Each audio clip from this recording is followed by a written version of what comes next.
Praise the lord. ఈ దిన దేవుని వాగ్దానము.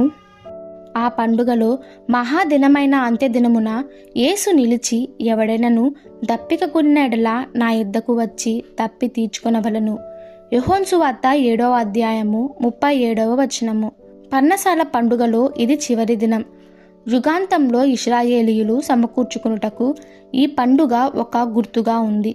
తాము ఆశించిన ఆశీర్వాదాలను పొందకుండా నిరాశతో అనేకులు వెనుతిరిగి వెళ్లేందుకు ఈ సమయంలో సిద్ధంగా ఉన్నారటలో అనుమానం లేదు. అలాంటి నిరాశ నిస్పృహలో ఉన్న ప్రజలకు ప్రభువైన యేసు ఇచ్చిన జవాబు ఎంత అద్భుతమైనది.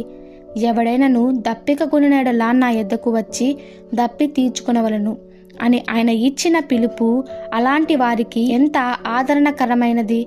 ఈనాడు కూడా అనేకులు తాము పొందలేని అనేకమైన వాటి కోసము ఎంతో దప్పికొనుచున్నారు. అయితే ఈ లోకంలోనికి అప్పటికిని ఇంకనూ పంపబడని దేవుని ఆత్మను గూర్చి ఆయన ఆ సమయంలో మాట్లాడుతున్నాడు. ప్రభువైన యేసు మరణించి మహిమలోనికి చేర్చబడిన తర్వాతనే ఆ ఆత్మ ఈ లోకంలోనికి పంపబడుతుంది. ప్రభువైన యేసునందు విశ్వాసముంచిన ప్రతివానిలోనూ దేవుని ఆత్మ నివసించుటను గూర్చి అపోస్తుల కార్యము 2వ అధ్యాయంలో చక్కగా వివరింపబడినది. అప్పుడు వారి దాహం తీర్చబడుతుంది. అప్పుడు వారు దేవుని ఆత్మ నివసించే పాత్రులుగా నిలిచి ఇతరులకు ఆశీర్వాదకరంగా ఉంటారు.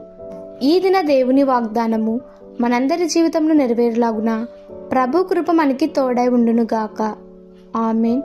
God bless you all.